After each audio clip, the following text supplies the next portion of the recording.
Hi, it's Mark from TLR. I'm here with Ryan Corkal of Bodyworks Sports Physiotherapy in North Vancouver, Canada. We're going to talk about jaw pain. Ryan, you're fairly new to Bodyworks, aren't you? What are the symptoms of jaw pain other than it hurts? Yeah, so the symptoms of jaw pain, there's a lot of different things that could be associated with jaw pain symptom-wise. So kind of the most obvious symptom would be pain in the jaw itself. So the joint line for your jaw is kind of right in front of your ear here. So a lot of the time people could get kind of like dull, achy pain in that area, or they could get a pretty sharp pain in that area as well. So a lot of the time that would be associated with like the joint itself, but people could also experience lots of different symptoms that they might not associate with jaw pain right away either. So that could be pain like more so felt in the ear, up in the temple here, kind of lower down into the jaw in this area. A lot of the time, headaches can be associated with jaw pain. And you could also experience things like clicking and clunking type sensations around the ear. So those would be some of the main things symptom-wise. So when somebody comes in, how do you diagnose which of those is causing what? Because I'm sure there's a little bit of difference between what those indicate. Definitely. Yeah, so we do like to do a thorough assessment when we do see our jaw patients. So that would include an assessment, of course, the jaw itself, but also the neck, because they're so close in proximity to each other that often we find dysfunction in both areas.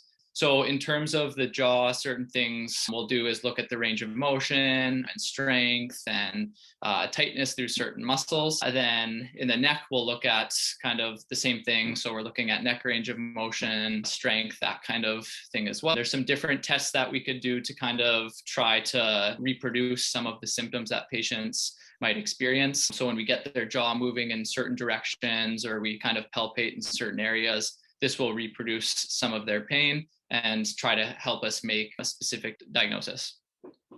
So would it be fair to say that this is probably split between kind of traumatic, you've been hit in the jaw somehow or fallen and hit your jaw, and overuse or stress? Absolutely. And the traumatic ones are typically a little bit easier to diagnose, right? Because someone's kind of gone through this trauma. A lot of the time they're presenting at the emergency room or urgent care. They're having x-rays done, maybe diagnosing fractured jaw or something like that. Maybe not, but then we still know that they had some trauma to that joint. So it's a little bit harder when people are coming in with more vague kind of symptoms and we don't know exactly what it's related to. So that's when we need to do more of our assessments in terms of both the neck and the jaw and get kind of a better idea of exactly what's going on. And a lot of the time that's more related to kind of repetitive strain injuries, posture, things like that.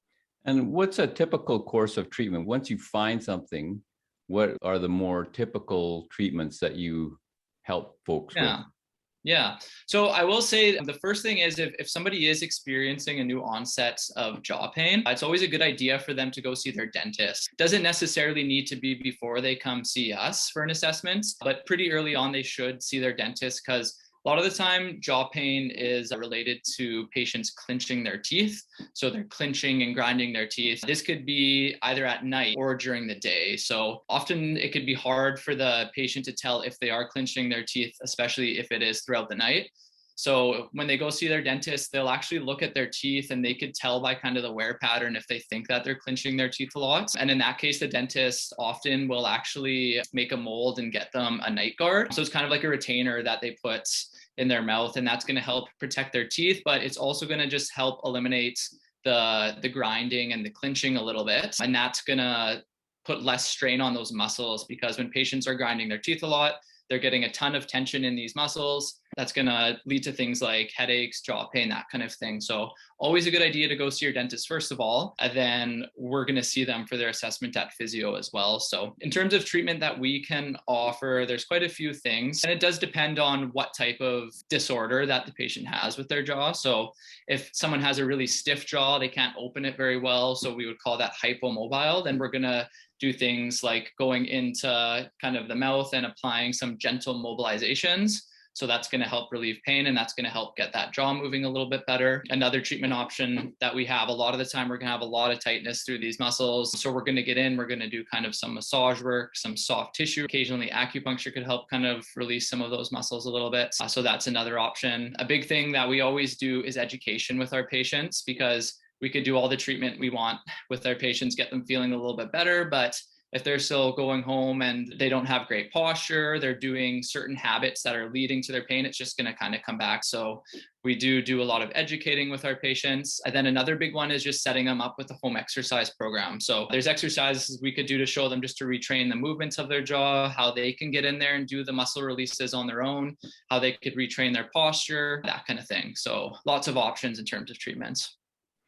And typical, again, it's a huge range, depends on how long someone's put up with it or how traumatic it was, of course, but what's a typical course of treatment? How long does it take till they're feeling better? Yeah, so kind of with your average patient, I would say between 4 to 6 weeks, usually I'll see them for. Usually after like 2 to 3 sessions, I would say most patients have some sort of significant relief in symptoms. And then the bulk of them will be able to kind of manage on their own after 4 to 6 weeks, I would say. There is the occasional patient that will have symptoms that last longer. For whatever reason, our treatment might not be working super well with them. In those cases, sometimes we kind of just bounce them back to their dentist. There's different treatment options they could try, like Botox injections, where they're actually having Botox injected into some of the muscles, and that could really help with some of those kind of stubborn cases. So in those cases, that could last months, just like any other condition, really. Sure. And what about with the stress that we're all under with the pandemic and all that? Is this a little bit more of a common issue that you're seeing? Absolutely. Yeah. So as soon as I noticed a couple of years ago when COVID started and we went through kind of our first big lockdown, and then my clinic was closed for about a month when I was working in Winnipeg. And when we reopened, we definitely noticed a bit of an uptick in patients coming in with jaw pain for a couple of reasons. I think one, just because they're going through a lot of stress. And when you're in a stressful time in your life, you do more clinching and you have more tightness in those muscles. So that's starting to cause some issues with the jaw for a lot of people. As well, a lot of people start working from home, so they don't necessarily have the most ergonomic setup for their workspace. So for example, if you're usually at work in your office, if you have a good chair and a good computer setup, then you start working from home and you're maybe working at a kitchen table on your laptop, then we're getting our computer sitting a lot lower and our head is kind of falling into this slouch forward position. And that could put a lot of stress on the neck and jaw. So we've, definitely noticed an increase in TMJ patients in that case. So if you have some jaw pain, North Vancouver, the guy to go see is Ryan Corkal at Bodywork Sports Physiotherapy. You can book online at body-works.ca, or you can give him a call, 604-983-6616. Don't wait, get in there and get it looked after. You'll get feeling better a lot sooner and you'll have less stress in your life. Get some expert help. Thanks, Ryan. Thank you. Thanks, Mark.